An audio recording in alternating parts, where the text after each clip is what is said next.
நாட்டின் அரசியலமைப்பின்படி மக்கள் தான் இறையாண்மை மிக்கவர்கள், மக்கள் தான் நாட்டின் அதி உச்ச அதிகாரத்தை கொண்டவர்கள்.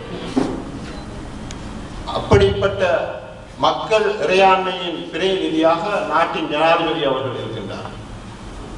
பார்லமெண்ட் இருக்கின்றது. மக்களுடைய அனைத்து பிரதேச பிரதிநிதிகளை கொண்ட மக்கள் இறையாண்மை மிக்க சட்டவாக்க அமைப்பாக நாட்டின் பார்லமெண்ட் இருக்கின்றது. அந்த நாட்டின் பார்லமெண்டத்துக்கு அடுத்த நிலையில் தான் ஏனைய நிறுவனங்கள், அது நீதித்துறையாகவோ அல்லது ஏனைய துறைகளாக இருக்கட்டும் இருக்கின்றது. எனவேதான் அப்படிப்பட்ட நீதித்துறையின் தலைமை நாட்டின் மக்கள் இறையாண்மைக்கு மதிப்பளிக்காததால் இன்று அது பெரிய ஒரு பிரச்சனையாக உருவெடுத்திருக்கின்றது.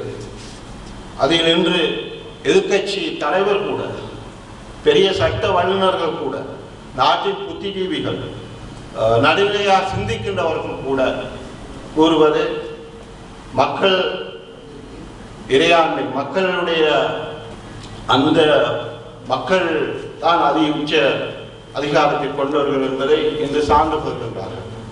எனவேதான் இந்த விடயத்துக்கு கூட நான் ஜனாதிபதி அவர்கள், ஏன் நான் உதாரணத்துக்கு குறிப்பிடுகிறேன் என்றால், ஜனாதிபதி அவர்கள் இது சம்பந்தமாக இந்த நீதித்துறை தலைமை அவர்கள் தன்னோட முரண்பட்ட பொழுது எங்களுடைய ஸ்ரீலங்கா முஸ்லீம் காங்கிரஸ் பார்லமெண்ட் உறுப்பினர்களை அலரி மாளிகைக்கு அழைத்து அந்த பிரச்சனைகள் சம்பந்தமாக மிக நீண்ட நேரம் 2 மணித்தியாளர்கள் தெளிவுபடுத்தியிருந்தார்.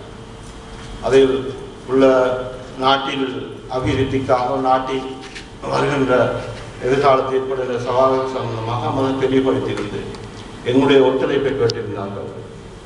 அந்த நேரத்தில் இறுதியில் எங்களுடைய கட்சி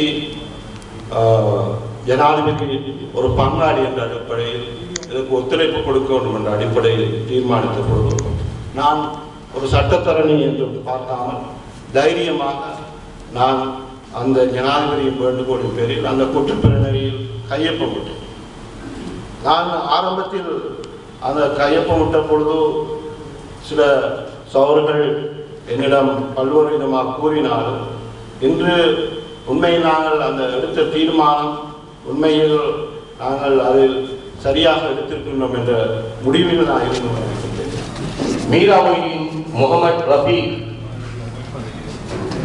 அப்துல் மஜீத் மஜீதுல் அஜ்மீர், முகமது இஸ்மாயில் சாஜிதா ஹஜ்ஜத்துல் ஃபர்வீன், முகமது பீரா சாஹிப் மைமுனா நஸ்ரீன்,